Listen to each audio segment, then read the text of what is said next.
Good evening, I'm Tyler Trotweiler, and this is the FTE 211 Week 5 assignment on the 13th of October, 2024. Okay, so for this week's assignment, we're gonna start by conducting a dry function check, a dummy ammunition check, and then we're gonna discuss a live fire function check and what we would expect to see.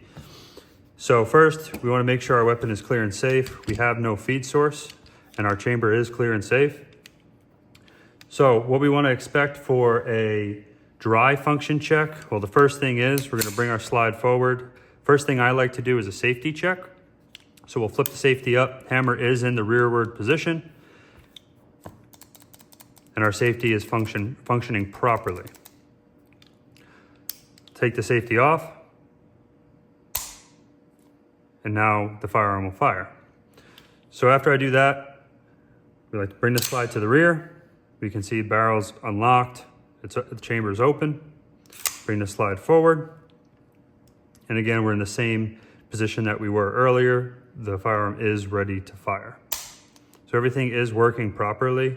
One more thing I would like to add is that with our safety off and the hammer in the rearward position, I do like to make sure the grip safety works. So if we are to not squeeze that at all and pull the trigger, we can see that nothing does happen at all until we actually squeeze the grip safety. So now we're gonna move on to a function check with dummy ammunition.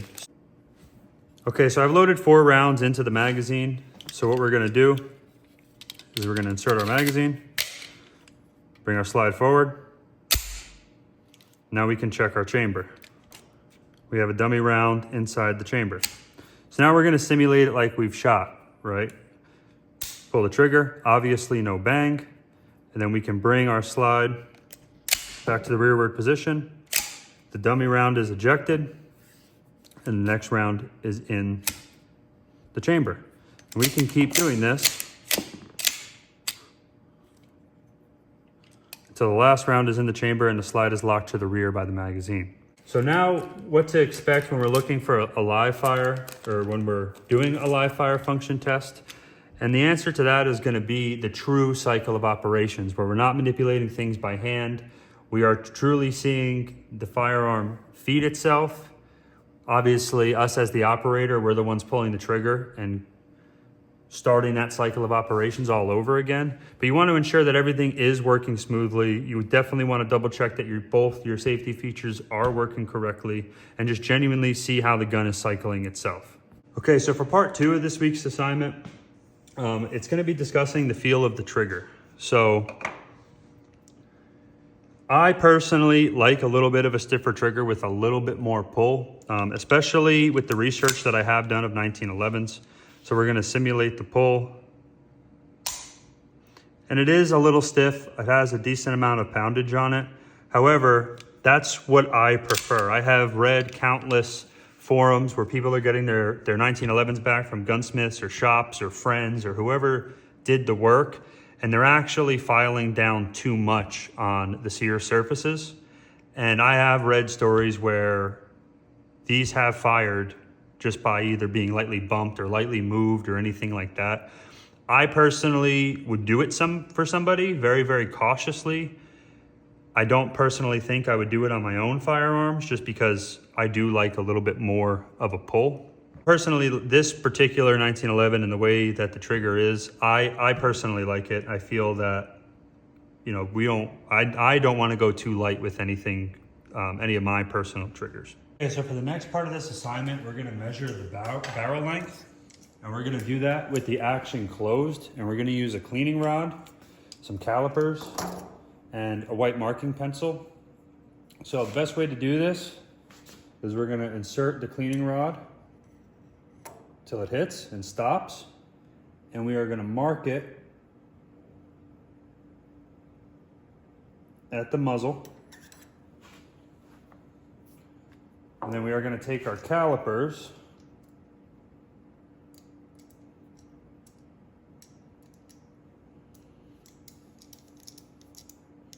and measure from the end of the cleaning rod until the mark that we made.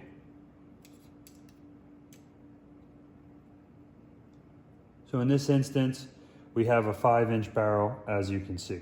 So what we're gonna do now is measure our twist rate. So what we have here is we have our cleaning rod with a bristle brush on the end and a piece of tape to make a flag so that we can watch as it turns to see how many turns it does do. And we're gonna make some marks and then measure to see what the twist rate actually is. So what we're gonna do is we're gonna insert our cleaning rod. We're gonna make a mark at the end of the muzzle here.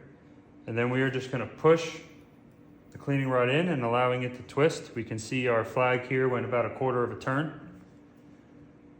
We're gonna mark it again at the same fixed point. Pull it all out. Take our calipers and measure. And we can see here that we have 2 inches of travel with a 1/4 turn. So what that means is we have a 1 in 10 twist rate barrel. We take the number of inches of travel, and then we will multiply that by the denominator of the fraction. So the 4 in the 1/4 turn, and then times the number of inches, and that'll give us a 1 in 10 twist rate. Okay, so the next thing we're gonna do is measure our headspace. So for the first thing we wanna do is we're gonna do a field strip of this 1911. So I'm gonna go off camera, conduct the field strip, and then I'll be right back. Okay, so now that we have our field strip done, we have our barrel, we have our slide here, and we also have our go gauge for 45. So what we're gonna wanna do is flip our slide up. We can see underneath here, we can see our extractor. You're gonna take your go gauge, you're gonna slide it in behind the extractor, just like so. Your barrel is then gonna be inserted and slid onto your no-go gauge.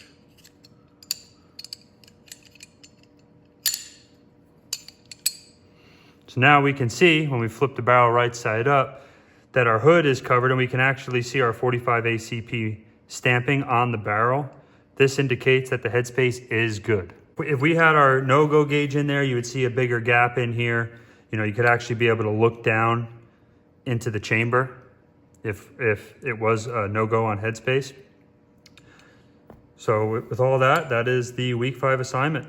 I'm Tyler Trotweiler. Thank you very much.